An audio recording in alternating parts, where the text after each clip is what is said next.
punta tayo ngayon sa modern kubo na tinatawag.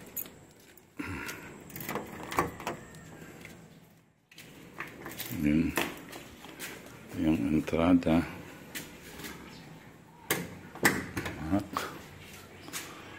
Okay.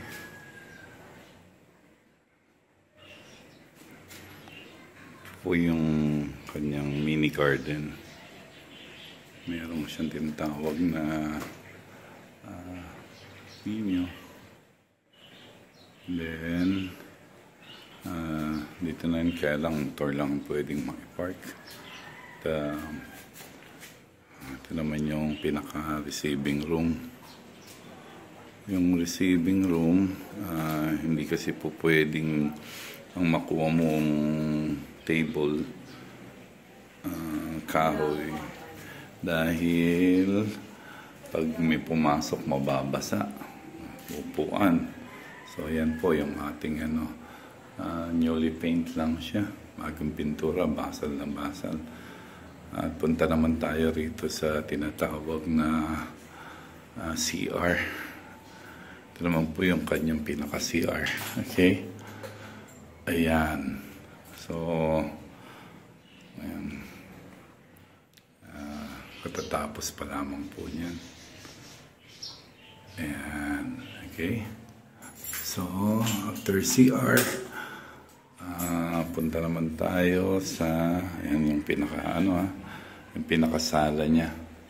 Pwedeng long table, siguro mga around 30 packs kaya naman. At malaki-laki rin naman yung kanyang yung kanyang parang pinaka sala. Tapos punta naman tayo sa may garden sa gilid. Punta naman tayo, ito pwedeng maglagay ng table. And then punta naman tayo sa kusina. Ito yung pinaka-kusina niya. Yung sa kusina, at yan, gas range, kompleto na. Okay, so nalagyan na rin namin ng mga nag-build na rin kami ng cabinet. At ito naman yung kanyang mini rep. So hindi kasi pwedeng malaki, parang walang space. So mini rep, okay na rin yan. And then after that, punta tayo doon sa tinatawag na filter nung pinaka swimming pool. Sa filter kasi, ayan po yung mga kanyang chemical. Sa filter, hindi po pwede kasi na hindi Hayward yung kunin. Yan po, made in USA. Hayward po yan. Hayward. At according doon sa mga nakakausap natin, mas maganda daw po kasi yan. Kasi tumatagal talaga ng taon. At ayan yung kanyang on and off button. Okay, punta naman tayo dito sa kiddie pool. Yung kiddie pool, napaka baba lang talagang syempre. Parang hanggang tuhod ko lang yata ito, no? So ayan yung po yung kiddie pool. Kung mapapansin niyo po, may hose kasi nagpupuno po tayo ng tubig doon sa pinaka main pool. Okay, yan po yung kiddie pool.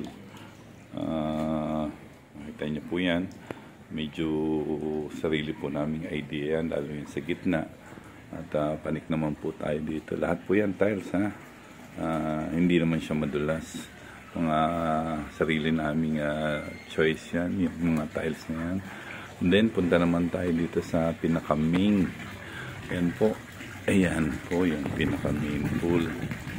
Ang main pool na tinatawag, at konti na lang mapupuno na. Ayan. So yan po yung pinaka area ng pool.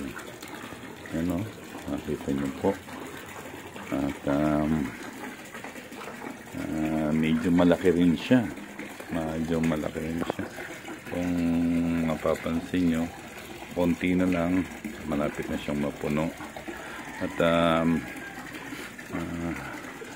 ayan po, medyo malinis-linis na siya. At konting ano na lang, konting-konti na kasi kinakailangan according doon sa gumagawa, umabot doon sa pinaka yan yung in and out ng tubig. Pagdating doon, pwede nang patayin. So meron din kaming kinuwang plastic chair para may pahingahan. Okay? So kasi baka mamaya mainit yung bato, pwedeng maupo dito. Ayan po ang aming At ngayon, punta naman po tayo doon sa tinatawag na pinaka ating modern kubo. Ayan po, akit po tayo doon sa pinaka modern kubo. Papalit tayong tsinelas. Okay. Sa modern kubo natin, ayan po, medyo mataas po eh. Ayan, akit po tayo. Ayan. Lagyan na rin natin ang halaman. Hindi po plastic yan tunay pong halaman yan. So tanawan po yan doon. Meron siyang bintana. Ito po yung tinatawag na modern kubo. Ayan. Ayan. Modern kubo na tayo So mayroon ding table syempre sa taas. Ito ang ating modern kubo. Ayan. Modern kubo. Ayun. Sa modern kubo naman, syempre, hindi maalis yung aircon kasi nga dapat modern, mainit. At kami lang po ang nag-idea niyan. Ayan. Kung mapapansin nyo, yung amakan yan, in-order pa namin sa Laguna. So, tapos, yung mga ilaw, apat na sulok meron.